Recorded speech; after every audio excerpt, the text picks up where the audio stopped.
નમસ્કાર ગુજરાત જનધન યોજનામાં મળશે તમને 10,000 રૂપિયાની સહાય। તમારા બેંક એકાઉન્ટમાં જો 0 રૂપિયો હશે, 0 બેલેન્સ હશે તો પણ તમને 10,000 રૂપિયાની સહાય મળશે।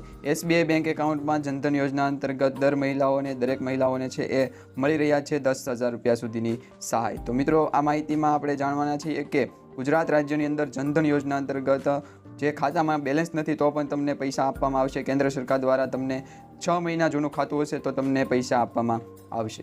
તો મિત્રો આજની આ માહિતી છે અંત સુધી જોતા રહેજો અને જે પણ મિત્રો નવા છે અમારી આ YouTube ચેનલ ટોટલ માહિતી પર એમને ખાસ વિનંતી, ચેનલને હજુ સબસ્ક્રાઇબ ન કર્યું તો નીચે લાલ બટન આપેલું છે, ચેનલને સબસ્ક્રાઇબ કરી લો જેથી કરી આવી દરેક સરકારની યોજના છે તમને સૌપ્રથમ અને સમયસર મળી જાય। અને મિત્રો સાવ સરળ ભાષામાં આપણે તમને માહિતી છે એ આપવાના છીએ, એટલે કે તમને માહિતી છે એ સાવ સરળ રીતે છે એ સમજાશે। કારણ કે મિત્રો ટોટલ માહિતી YouTube ચેનલ થકી ગુજરાત રાજ્યના ઘણા એવા લોકો છે જેમને અત્યારે મદદ થઈ રહી છે, એ પણ યોજનાઓ અંતર્ગત છે એ જોડાઈને એ યોજનાનો પૂરેપૂરો લાભ લઈ રહ્યા છે। સરકાર દ્વારા જેટલી પણ સરકારી યોજનાઓ બહાર પાડવામાં આવે છે એમાં ફેરફાર કરવામાં આવે છે, તમામ યોજના તમને સરળ ભાષામાં સમજાઈ જશે। હવે મિત્રો આજની આ માહિતી છે જેમાં જનધન યોજના 2024માં તમારા બેંક એકાઉન્ટમાં જો 0 બેલેન્સ હશે, એટલે કે તમારા બેંક એકાઉન્ટમાં એક પણ રૂપિયો નહીં હોય તો પણ તમને 10,000 રૂપિયા સુધીની સહાય મળશે। હવે ગુજરાત રાજ્યમાં દરેક મહિલાઓને મળશે આ સહાય, પરંતુ શું દરેક મહિલાઓને ખરેખર આ યોજના અંતર્ગત લાભ મળશે? તો એ અંગેની માહિતી મેળવીએ। હવે મિત્રો તમને માહિતી જણાવીએ એ પહેલાં જનધન ખાતામાં નથી બેલેન્સ તો પણ મળશે 10,000 રૂપિયા, અને જાણો કેવી રીતના મળશે 10,000 રૂપિયા। હવે જનધન ખાતા ધારકોનું નસીબ છે એ જાગતા જઈ રહ્યું છે, કારણ કે સરકારે મોટો નિર્ણય લીધો છે, એટલે કે મોટો લાભ છે એ આપવા જઈ રહી છે સરકાર। જો તમારું કોઈ પણ જનધન ખાતું છે તો સરકાર મોટા પાયે પૈસા આપવા જઈ રહી છે, જેમાં જનધન ખાતા ધારકોને કેન્દ્ર સરકાર તરફથી 10,000 રૂપિયાનો લાભ આપવામાં આવે છે। પરંતુ મિત્રો તમે આ વિડીયો છેલ્લે સુધી જોશો, અંત સુધી જોશો તો જ તમને છે એ પૂરેપૂરી માહિતી મળશે, નહીં તો તમને અધૂરી માહિતી મળશે અને પછી ઘણા એવા મિત્રો છે એ અધૂરી માહિતી મેળવી અને નીચે કમેન્ટમાં જણાવે કે આ યોજના બંધ થઈ ગઈ છે, આ યોજના ખોટી છે, સરકાર દ્વારા આવી કોઈ પણ યોજના ચલાવવામાં આવતી નથી। પરંતુ મિત્રો તમને ખાસ કરીને જણાવી દઈએ કે આ માહિતી, આ વિડીયો છેલ્લે સુધી જોજો, અંત સુધી જોજો, જેથી કરી તમને આ યોજના અંતર્ગત પૂરેપૂરી જાણકારી, માહિતી મળી જાય। તો મિત્રો સરકાર આ ખાતામાં ગ્રાહકોને ઓવરડ્રાફ્ટ સુવિધા પૂરી પાડે છે। જો તમારા ખાતામાં કોઈ પણ બેલેન્સ ન હોય તો પણ તમે 10,000 રૂપિયા સુધીનો ઓવરડ્રાફ્ટ લઈ શકો છો। પહેલાં 5,000 રૂપિયા હતો ઓવરડ્રાફ્ટ, અને હવે સરકારે આ ઓવરડ્રાફ્ટની લિમિટ છે એ લિમિટ વધારી અને 10,000 રૂપિયા કરી દીધો છે। મિત્રો કેન્દ્ર સરકાર દ્વારા પ્રધાનમંત્રી જનધન યોજના 2018માં છે એ ચાલુ કરવામાં આવી હતી। ત્યારબાદ ઘણા બધા લોકોએ આ યોજના અંતર્ગત ખાતા ખોલાવ્યા છે, પરંતુ આ ખાતામાં ઓવરડ્રાફ્ટ સુવિધા માટેની મહત્તમ વય મર્યાદા છે 65 વર્ષની છે, એટલે કે 65 વર્ષની વધુમાં વધુ જે લોકોની 65 વર્ષથી નીચેની ઉંમર હશે એમને જ ઓવરડ્રાફ્ટની સુવિધાની લિમિટ મળશે। અને ઓવરડ્રાફ્ટ સુવિધા મેળવવા માટે તમારું જનધન ખાતું ઓછામાં ઓછું 6 મહિના જૂનું હોવું જોઈએ। આમ કરવામાં નિષ્ફળતા માત્ર ₹2,000 સુધીના ઓવરડ્રાફ્ટ પરિણમશે, એટલે કે 6 મહિના જૂનું તમારું બેંક એકાઉન્ટ ન હોય તો તમને 2,000 રૂપિયા સુધીની જ ઓવરડ્રાફ્ટ લિમિટ આપવામાં આવે છે। પરંતુ તમારું બેંક એકાઉન્ટ 6 મહિના જૂનું છે અને તમને બેંક એકાઉન્ટમાં પૈસાની લેવડ દેવડ ચાલુ છે તો તમને હવે 10,000 રૂપિયાની લિમિટ ઓવરડ્રાફ્ટમાં મળશે। અને મિત્રો ત્યારબાદની માહિતી મેળવીએ તો પ્રધાનમંત્રી જનધન યોજના હેઠળ તમે મફતમાં ખાતું ખોલાવી શકો છો। આ ઉપરાંત કોઈ લઘુત્તમ સંતુલન જાળવવાની જરૂર નથી, એટલે કે જે અમુક બેંકો હોય છે એમાં મિનિમમ તમારે બેલેન્સ 1,000 રૂપિયા, 2,000, 1,500 કે પછી 500 રૂપિયા રાખવું પડતું હોય, પરંતુ જનધન ખાતામાં એવી કોઈ પણ છે એ જરૂર નથી। 0 રૂપિયા બેલેન્સ તમારા બેંક એકાઉન્ટમાં હશે તો પણ તમારું ખાતું છે ચાલુ રહેશે। ઘણા મિત્રોના બેંક એકાઉન્ટ બંધ થઈ ગયા છે તો એ નીચે કમેન્ટ કરી જણાવો, જેથી કરી આપણે એમને વધારે માહિતી આપી શકીએ। તો મિત્રો આ જે બેંક એકાઉન્ટ છે જનધન ખાતું, એમાં ઓવરડ્રાફ્ટની સુવિધા છે એ ગ્રાહકોને આપવામાં આવી રહી છે। આ કાર્ડ દ્વારા તમે ખાતામાંથી પૈસા પણ ઉપાડી શકો છો, તેમજ ખરીદી પણ કરી શકો છો, અને તમને ઘણી ખાસ ઓફર પણ મળી શકે છે। તો પ્રધાનમંત્રી જનધન ખાતું તમે ન ખોલાવ્યું હોય તો અત્યારે જ ખોલાવી લેજો।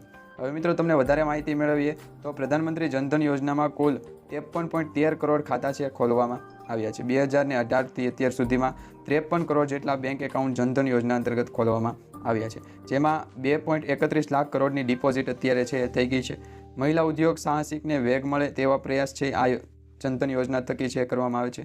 તેમજ સ્ટેન્ડ અપ ઇન્ડિયાના 77% મહિલા લાભાર્થીઓને મળી રહ્યા છે, બચત બની રહી છે અને આર્થિક સુરક્ષા કવચ પણ વધી રહ્યું છે અને ખાસ કરીને 30 કરોડ મહિલાઓને મળ્યો છે નાણાકીય આધાર. આ જ છે વિકાસલક્ષી પગલાં લેતી મોદી સરકાર. તો મિત્રો, મોદી સરકાર દ્વારા 2018માં જનધન યોજના છે ચાલુ કરવામાં આવી હતી. ત્યારબાદ લગભગ તો દરેક લોકો પાસે જનધન એકાઉન્ટ હશે. એમાં ખાસ કરીને દરેક મહિલાઓના બેંક એકાઉન્ટ જનધન યોજના થકી ખુલ્યા હશે. ₹0 બેલેન્સે તમારું જનધન એકાઉન્ટ ખુલે છે અને જનધન એકાઉન્ટમાં તમે મિનિમમ ચાર્જ છે એ ₹0 રાખી શકો છો. મિનિમમ ₹0 બેલેન્સ હશે તો પણ તમારું બેંક એકાઉન્ટ બંધ થતું નથી અને ₹10,000 સુધીની ઓવરડ્રાફ્ટ સિસ્ટમ તમને લિમિટ આપવામાં આવે છે. ત્યારબાદ મિત્રો, દેશના ઘણા લોકો એવા છે જેમને 10 વર્ષ જૂના બેંક એકાઉન્ટ છે. જનધન યોજના અંતર્ગત જ્યારથી આ યોજના બહાર પડી છે 2018થી, ત્યારથી અત્યાર સુધી ઘણા એવા લોકો છે જેમના બેંક એકાઉન્ટ છે એ જનધનમાં છે અને એમના જનધન એકાઉન્ટ બંધ થઈ ગયા છે. પરંતુ મિત્રો, એવું નથી. જૂનું એકાઉન્ટ હોય તો એમાં KYC કરવાનું હોય છે. KYC તમે કમ્પ્લીટ કરી લો એટલે તમારું એકાઉન્ટ ફરીથી ચાલુ થઈ જાય, ખાતું છે એ ચાલુ થઈ જાય છે. તો KYC કરવા માટે તમારી બેંક એકાઉન્ટમાં તમારે જે તે બેંક હશે ત્યાં જવું પડશે અને ત્યાં તમારે વિઝિટ કરવી પડશે, બેંકની મુલાકાત લેવી પડશે અને બેંકમાં તમારે KYCનું ફોર્મ ભરી અને પ્રોસેસ કરવી પડશે. તો મિત્રો, લાભાર્થીઓને વડાપ્રધાન મોદી સાહેબ દ્વારા છે ઘણી બધી શુભેચ્છા પાઠવવામાં આવી છે. લાભાર્થીઓને વડાપ્રધાન મોદી દ્વારા છે એ ઘણી બધી યોજના અંતર્ગત છે લાભ પણ આપવામાં આવે છે. જેમાં જનધન બેંક એકાઉન્ટમાં PM કિસાનનો હપ્તો, PM માનધનનો હપ્તો, સ્વનિધિ યોજના અંતર્ગતની સહાય, તેમજ વિશ્વકર્મા યોજના અંતર્ગતની સહાય, મનરેગા યોજના અંતર્ગતની સહાય, ઘણી બધી યોજનાઓ છે એ ગરીબોને આપવામાં આવે છે. તો મિત્રો, સરકાર દ્વારા જે પ્રધાનમંત્રી જનધન યોજના ચાલુ રાખવામાં આવી છે, જે બેંક એકાઉન્ટ થકી તમારો બેંક એકાઉન્ટ ખાતું ખુલે છે, તો એ યોજના અંતર્ગત વધારે માહિતી મેળવે તો આ યોજનાનો મુખ્ય હેતુ શું છે? તો મિત્રો, બેંક ખાતાની સાથે જ લોકોને નાણાકીય સવલતો જેવી ડેબિટ કાર્ડ, બેન્કિંગ સર્વિસ, થાપણ, નાણાંની લેવડ દેવડ, વીમો, પેન્શન વગેરે પૂરી પાડવામાં આવે છે. ઉપરાંત પ્રધાનમંત્રી જન ધન યોજના રાષ્ટ્રીય નાણાકીય સમાવેશનું મિશન છે. આ યોજનાની યોગ્યતા શું છે? તો આ યોજનાની યોગ્યતા છે 10 વર્ષથી વધુ વય ધરાવતી કોઈપણ વ્યક્તિ આ યોજના હેઠળ બેંકમાં ખાતું ખોલાવી શકે છે. ને આ યોજના અંતર્ગત ફાયદો શું થાય? હવે ઘણા એવા લોકોએ બેંક એકાઉન્ટ તો ખોલાવી નાખ્યા છે, ખાતા ખોલાવી નાખ્યા છે જનધનના, પરંતુ એમને ફાયદો કાંઈ નથી મળતો. તો તમને જણાવીએ મિત્રો કે ફાયદા પણ છે.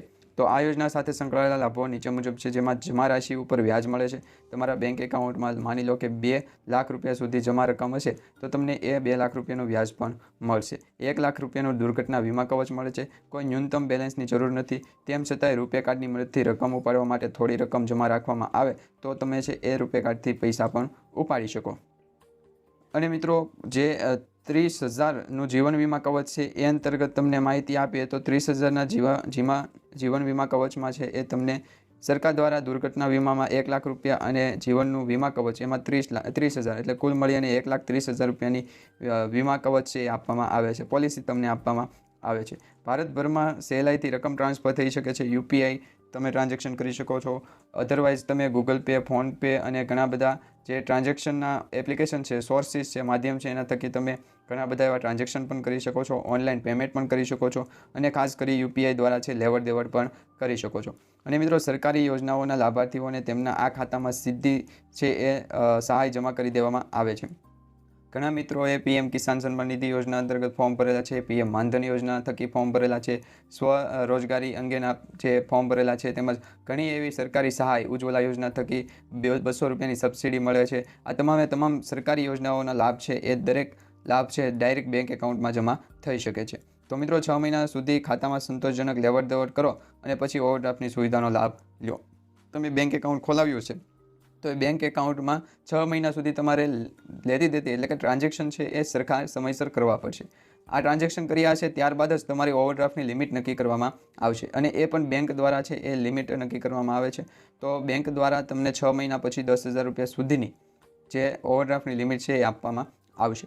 પેન્શન તથા વીમાની સુવિધા પણ તમને જનધન યોજના અંતર્ગત મળશે. જનધન બેંક એકાઉન્ટમાં પેન્શન અને વીમાની સુવિધા પણ મળશે. કાર્ય પદ્ધતિ કઈ રીતના છે? તો મિત્રો, પ્રધાનમંત્રી જનધન યોજનામાં નીચે મુજબના દસ્તાવેજ જરૂરી છે, જેમાં તમારે જનધન ખાતું ખોલાવવું હોય તો આધાર કાર્ડ હોવું જોઈએ અને કોઈ બી દસ્તાવેજની જરૂર નથી. તો આધાર કાર્ડ હશે તો તમારે કોઈ પણ પ્રકારનું ડોક્યુમેન્ટ દેવાની જરૂર નથી. સરનામું બદલાઈ ગયું હોય તો હાલના સરનામાનું પ્રમાણપત્ર, એટલે તમારા આધાર કાર્ડમાં જે સરનામું હોય અને એ સિવાયના સરનામા ઉપર તમે લેતા હોય અથવા તો એ સરનામું બદલાઈ ગયું હોય તો તમે જે સરનામા ઉપર હાલ રહેતા હોય એ જે એડ્રેસ છે એ સરનામું આપવું પડશે. જો આધાર કાર્ડ ન હોય તો નીચે જણાવેલ સરકારી દસ્તાવેજ પૈકી કોઈ પણ એક દસ્તાવેજ આપી શકો. જો ઘણા મિત્રોનું આધાર કાર્ડ છે એક સરખું કામ ન કરતું હોય આધાર કાર્ડમાં ફિંગરપ્રિન્ટ ન આવતા હોય તો આવા મિત્રોને શું કરવું, તો એ મિત્રો છે એ ઓળખપત્ર આપી શકે, ચૂંટણી કાર્ડ આપી શકે, driving licence, PAN card, passport અને નરેગા કાર્ડ, આ તમામે તમામ ડોક્યુમેન્ટ આપી શકે છે. તો મિત્રો સરકાર દ્વારા છે એ ઘણા બધા જે ડોક્યુમેન્ટ થકી છે એ તમે જનધન ખાતું ખોલાવી શકો. અને ખાસ કરીને જે આ દસ્તાવેજો છે એમાં જો અરજદારનું સરનામું હોય તો આ ઓળખપત્ર તેમજ સરનામાના પુરાવા તરીકે કાર્ય કરશે. જો કોઈ પણ વ્યક્તિ પાસે ઉપર જણાવેલ દસ્તાવેજ ન હોય તો બેંક દ્વારા ઓછા જોખમવાળા વર્ગ માટે ગેઝેટેડ અધિકારી દ્વારા જારી કરેલ પત્ર જેમાં વ્યક્તિનો ફોટો પણ પ્રમાણિત કરેલો હોય તેવા કોઈ પણ દસ્તાવેજની ખાતું ખોલી શકે. પરંતુ અત્યારે સામાન્ય આધાર કાર્ડ થઈ ગયું છે તો આધાર કાર્ડ દરેક લોકો પાસે, દરેક વ્યક્તિ પાસે હશે તો આધાર કાર્ડના માધ્યમથી તમે બેંક એકાઉન્ટ ખોલાવી શકો છો. તો જનધન બેંક એકાઉન્ટ ખોલાવી લો મિત્રો. તમારા બેંક એકાઉન્ટમાં 0 બેલેન્સ હશે તો પણ તમને 6 મહિના પછી 10,000 રૂપિયા સુધીની ઓવરડ્રાફ્ટની લિમિટ મળશે. તો ખાસ કરીને જનધન બેંક એકાઉન્ટ ન હોય તો ખોલાવી લો. અને ખાસ કરીને આ માહિતી જો તમને સારી લાગી તો વિડીયોને લાઇક આપી ચેનલને સબસ્ક્રાઈબ કરજો અને તમારા દરેક વોટ્સઅપ ગ્રુપ, ફેસબુક ગ્રુપમાં માહિતી શેર કરી દેજો.